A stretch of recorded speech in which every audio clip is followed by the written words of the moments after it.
네, 말씀은 마태복음 7장 13절부터 14절까지 말씀입니다. 마태복음 7장 13절부터 14절까지입니다.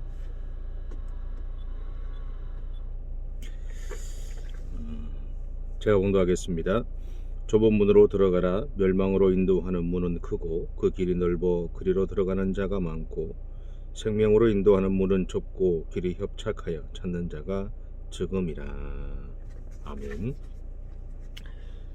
기독교를 국교로 선포했던 콘스탄틴 대제는 원래 크리스천이 아니었습니다. 그런 법으로 금지해놓은 기독교를 믿는 백성들이 많을 뿐만 아니라 자신의 신하들 중에도 많다는 것을 알게 되고 나서는 그들을 모두 색출해 내게 됩니다. 다시 말하면 백성들은 다 색출할 수가 없을지 몰라도 자신의 신하들 중에서 기독교인들은 색출해 내게 됐죠. 그리고 그는 이렇게 말했습니다. 기독교를 포기하지 않는다면 너희 모두는 관직을 잃게 된다. 다시 말하면 기독교를 포기해라. 너희가 여전히 내 신하로 살기를 원한다면 그렇게 하라고 이야기하고 있다는 것이죠. 그런데 왕의 말을 들었던 많은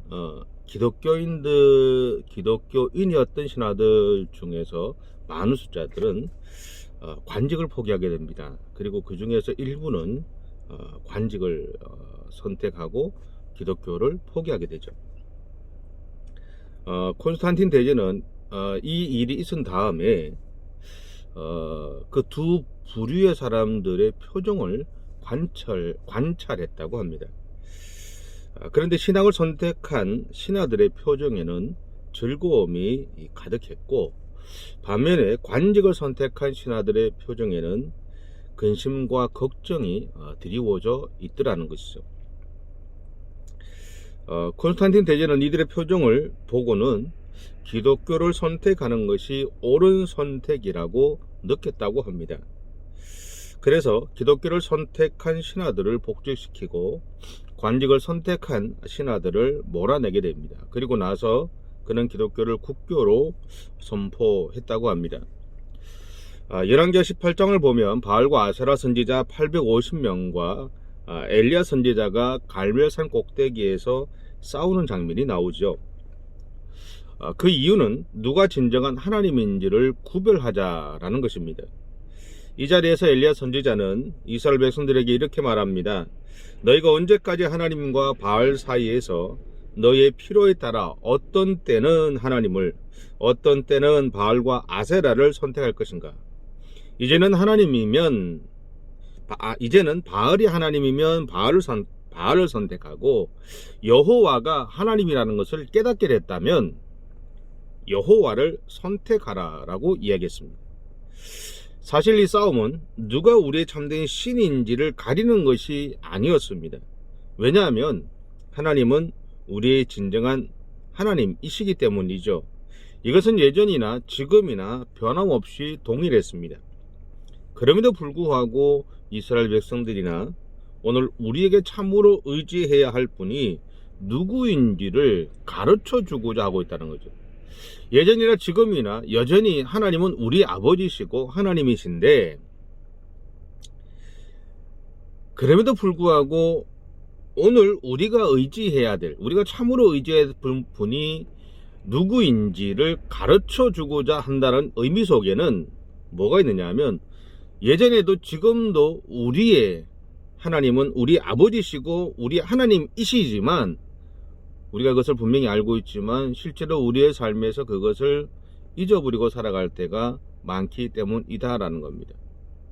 결국 열왕기하 18장의 사건은 우리에게 우리가 의지해야 할 분이 바로 하나님 한 분밖에 없다는 것들을 다시 한번 우리에게 상기시키는 장면입니다.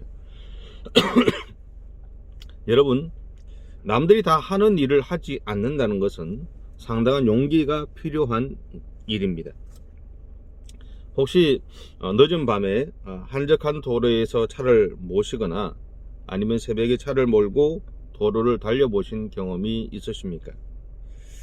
그때 나는 신호에 따라서 차를 세우고 기다리고 있는데 어떤 차들은 신호를 무시하고 지나가고 또 어떤 차들은 나와 함께 신호를 기다리고 있는 차도 있다는 것을 경험했을 때 여러분 어떤 마음이 드셨습니까? 아마도 우리 안에는 비슷한 마음이 아닐까 싶은데 나도 그냥 신호를 무시하고 가야 되는 것이 아닐까. 그러니까 다른 차들처럼 굳이 차들이 돌아다니지 않는 이 상황 속에서 그냥 나도 그냥 신호를 무시하고 가도 되지 않을까. 또는 저 사람들이 지나가면서 나를 바라보고는 바보 같다라고 생각하고 있지는 않을까. 그냥 지나가도 되는데 또 내가 저 사람들처럼 신호를 무시하고 그냥 지나갔을 때 혹시나 다른 사람이 그것을 보고 신고하거나 카메라에 찍히는 것은 아닐까라는 그런 생각들이 들지 않겠습니까?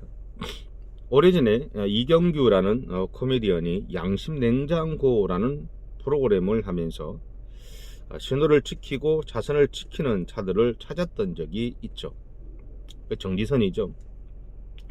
그리고 한동안 사회적 이슈가 되었던 청소년이나 직장에서의 왕따는 자기들과 함께 하지 않는 사람들에 대한 집단 따돌림이었습니다.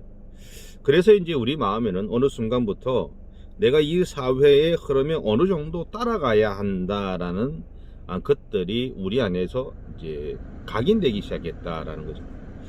그리고 혹시나 세상의 흐름에 동참하지 못했을 때 내가 도태될 수 있다라는 두려움이 우리 안에 생기게 되었다라는 겁니다. 하지만 분명한 것은 사람들은 무엇이 옳은지는 알고 있다라는 거죠. 새벽에 신호를 지키는 차가 있으면 다른 차들도 지키는 것을 보면 알 수 있습니다. 그것은 여러분도 그렇고 저도 그렇고 아마 운전을 하시는 분들은 한 번씩 경험해 보셨을 것입니다.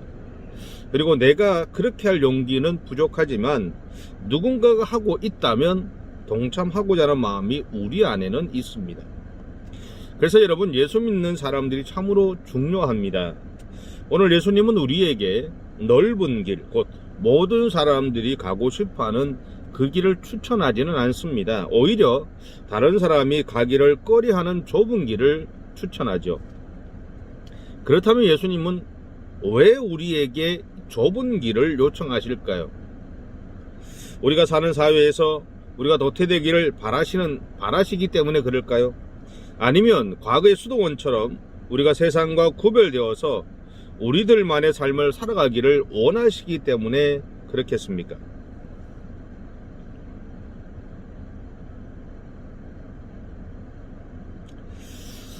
그런 것은 아닌 것 같습니다. 다만 예수님이 우리에게 좁은 길을 제안하신 것에는 중요한 한 가지가 포함되어 있습니다. 그것은 내가 가야 하는 좁은 길에 예수님이 반드시 나와 함께 하시겠다는 약속입니다. 약속이 있어요. 내가 좁은 길을 가는 그 길을 따라갈 때, 순종하고 따라갈 때 예수님이 나와 함께 하시겠다라는 거죠. 그것을 예수님이 약속하셨습니다.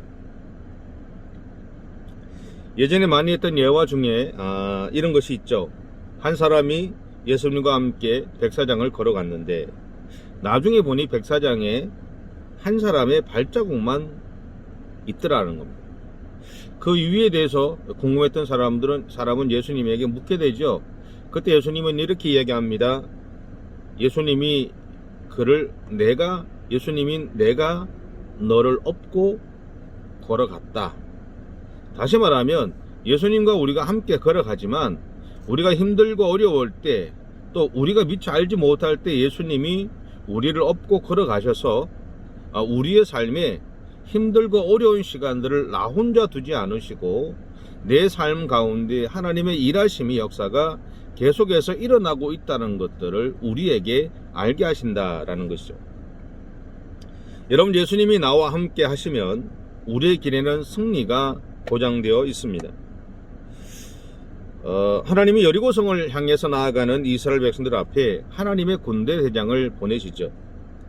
그리고는 여리고성뿐만 아니라 하나님이 아브라함에게 주시겠다고 약속하셨던 가나안 땅을 다시 찾는 그 여정 가운데 그 군대 대장으로 앞장서게 하셨다는 것을 우리는 기억해야 합니다.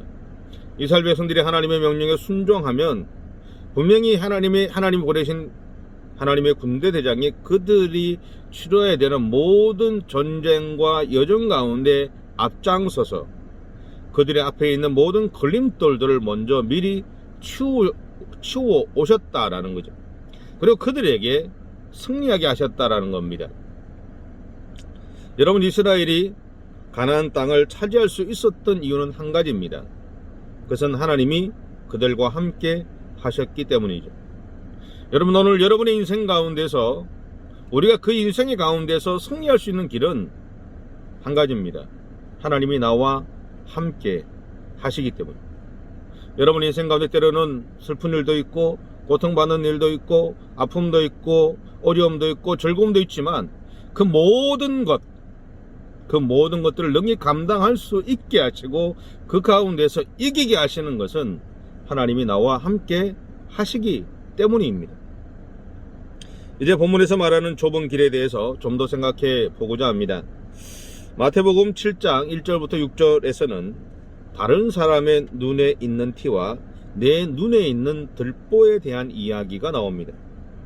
내 눈 속에 들보가 있음에도 불구하고 그것을 보지 못하고 오히려 다른 사람의 눈에 들어가 있는 티를 발견하고는 그것을 빼라고 요구하지 말라는 이야기죠.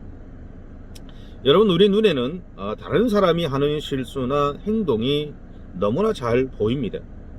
반면에 내가 하는 실수나 행동은 잘 보이지 않죠. 아니, 어쩌면 보이지 않는 것이 아니라 보지 않고 있는지도 모르겠습니다. 그래서인지 예전에 소크라테스는 내 자신을 알라라는 말을 남겼던 것입니다. 또한 우리는 다른 사람의 옷에 묻은 것은 잘 발견합니다. 반면에 내 눈에 보이지 않는 곳에 묻은 것은 알지 못하지요. 내 눈에 보이지 않는 것은 다른 사람이 떼어주거나 찾아주어야 발견하게 됩니다.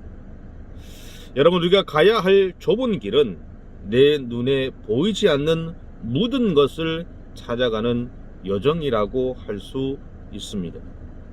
그리고 이 여정이 바로 오늘 우리가 가는 믿음의 여정이기도 합니다.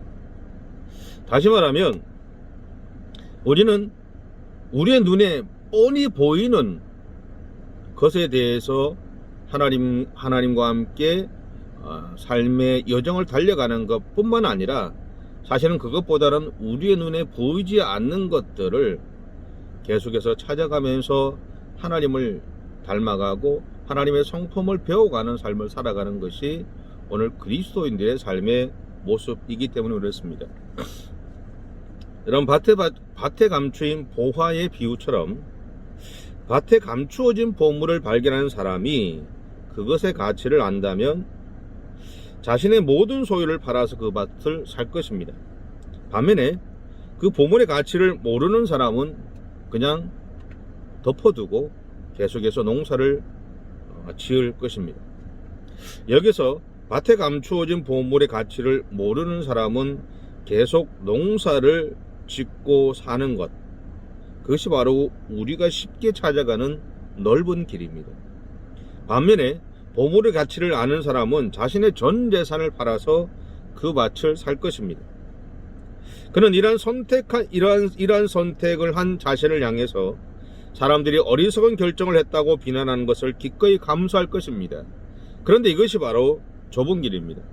여러분, 우리가 인생의 길들을 가고 또 신앙의 여정을 갈 때 우리 안에는 모든 사람들이 가는 편안한 길이 있습니다. 저 같은 목사도 마찬가지고요. 그 편안한 길, 눈에 다 보이는 그 길을 가는 것을 즐거워합니다. 그런데 하나님이 우리에게 원하시는 마음들 속에는 우리가 우리의 눈에 보이는 모든 사람들이 할 수 있는 길을 가는 것도 중요하지만 모든 사람들이 가는 것을 두려워하는 그 삶을 살아가는 것 또한 하나님이 기뻐하신다는 것이죠. 그리고 어쩌면 오늘 본문에서 예수님이 우리들에게 이야기하신 좁은 길이라는 것은 결국 모든 사람들이 가고 싶어 하지 가기를 꺼려하는 길, 다시 말하면 미래도 보이고 지금도 보이고 과거도 보이는 그런 길들이 아니라 미래가 보이지 않는, 바로 코앞도 알 수 없는 그 길을, 보장되어지지 않는 그 길을 하나님만을 의지하고 하나님만을 신뢰하면서 믿음으로 달려가기를 원하신다는 것이죠. 노아 당시의 사람들은요, 자신들이 누리고 있는 삶에 만족하며 살았습니다. 하지만 노아는 하나님의 명령을 받아서 방주를 짓죠. 여러분, 그것도 100년이나 지었습니다. 처음에 사람들은 그의 행동에 대해서 별말 하지 않았습니다. 그러나 100년이라는 시간이 지나는 동안 사람들은 노아를 향해서 비아냥거렸을 겁니다. 그리고 마치 어리석은 사람의 표준인 양 힐난하기도 했을 것입니다. 하지만 노아는 그 길을 갑니다. 왜냐하면 그것이 하나님의 명령이었기 때문이죠. 여러분, 이것이 바로 좁은 길을 가는 것입니다. 고깃배를 타면 그냥 바다를 가로질러 가는데 이리저리 가는 것을 바라봅니다. 모르는 사람은 이렇게 묻죠. 곧장 가면 되는데 왜 저렇게 가는가? 하지만 시간이 지나 바다에 물이 빠지고 갯벌이 드러나게 되면 내 눈에 보이지는 않지만 바닷속에도 굴곡이 있다는 것을 알게 됩니다. 여러분, 바다에도 길이 있습니다. 그래서 그냥 목적지를 바라보고 직진할 수 없는 것입니다.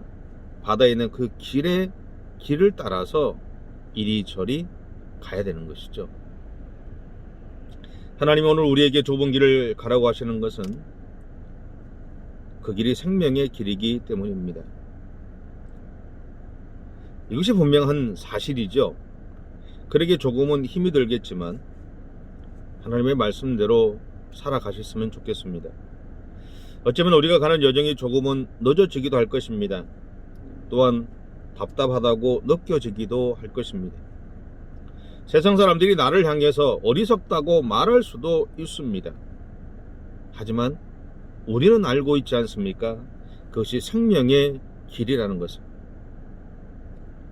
여러분, 우리에게는 넓은 길과 좁은 길이 항상 열려 있습니다. 우리가 어떤 길을 선택하든 우리가 때로는 넓은 길이라고 선택한 것이 오히려 좁은 길일 수도 있고, 좁은 길이라고 선택한 것이 넓은 길일 수도 있습니다. 그런데 우리가 가야 될 좁은 길은 결국 무엇에 달려 있냐면 하나님이 우리에게 하시는 명령에 순종하는 것에 달려 있습니다. 하나님의 말씀에 순종하며 따라가는 그 삶이 바로 우리에게 있어서 진정한 좁은 길입니다. 나의 이익과 나의 상황과 여건, 그리고 내 마음에 합당한 길을 찾아가는 것, 그것이 바로 넓은 길이라고 할 수 있습니다. 바라는 것은 여러분, 내 마음에 합하고 내가 원하는, 내 마음에서 원하는 것, 그리고 내 눈에 보이는 쉬운 길, 쉬운 방법을 찾기보다는 하나님이 우리에게 하시는 말씀에 순종해서 따라가는 믿음의 삶을 살아가셨으면 좋겠습니다. 그 좁은 길이 실제로 우리가 순종하고 달려갔을 때 오히려 평안함이 그 가운데 있을 것이고, 그 가운데 감격이 있을 것이고, 그 가운데 세상 사람들이 이야기하는 뻥 뚫려있는 대로와 같은 길이 우리에게 열리기도 할 것입니다. 중요한 것은 길이 크고 좁고의 문제가 아니라 우리가 하나님의 말씀에 순종하느냐 순종하지 않느냐, 그리고 순종했을 때 하나님이 나와 함께 하시느냐 하시지 않느냐, 바로 거기에 달려 있다는 사실입니다. 여러분, 여러분의 인생 가운데서 넓은 길보다는 좁은 길, 다시 말하면 하나님의 말씀에 순종해서 달려갈 수 있는 그 믿음의 길을 달려가는 그런 저와 여러분의 삶이 되시기를 바랍니다. 기도하겠습니다. 사랑의 주님, 감사합니다. 코로나로 인해서 또 부득이하게 온라인으로 예배를 드리게 되었습니다. 각자의 처소에서 하나님 앞에 예배를 드리지만 우리의 마음속에 하나님을 향한 열정과 사모함이 끊어지지 않게 하시고 하나님의 놀라운 은총의 역사들이 우리 모든 성도들의 삶에 널름칠 수 있도록 하나님이 인도해 주시기를 원합니다. 우리가 가고자 하는 좀 좋아 보이는 그 길을 선택하기보다 그 선택의 기준이 내가 아니라 그 선택에 우리가 하는 그 길의 기준이 하나님이 되었으면 좋겠습니다. 하나님의 말씀에 순종하고 하나님께서 이끄시는 대로 순종하고 달려가는 그것이 바로 하나님이 우리에게 말씀하시는 좁은 길이라는 사실들을 우리가 꼭 기억하고 그렇게 그 길에 순종하고 달려감으로 인해서 우리와 함께 하시는 하나님의 놀라운 은혜들을 경험하며 살아가는 우리 모든 성도들의 생애가 되어줄 수 있도록 하나님 함께해 주시옵소서. 감사드리며 예수님의 이름으로 기도드립니다. 아멘. 지금은 우리 주 예수 그리스도의 원하신 은혜와 하나님 아버지의 극진하신 사랑하심과 성령님의 감동감화 유로기 통하시는 은혜가 오늘도 하나님의 말씀에 순종해서 하나님이 원하시는 믿음의 길들, 삶의 길들을 선택하고 그렇게 하나님의 영광을 드러내는 삶을 살아가기로 작정하는 우리 모든 성도들과 가정과 생업 가운데 지금부터 영원까지 함께 하시기를 간절히 축원하옵나이다. 아멘. 항상 건강 조심하세요.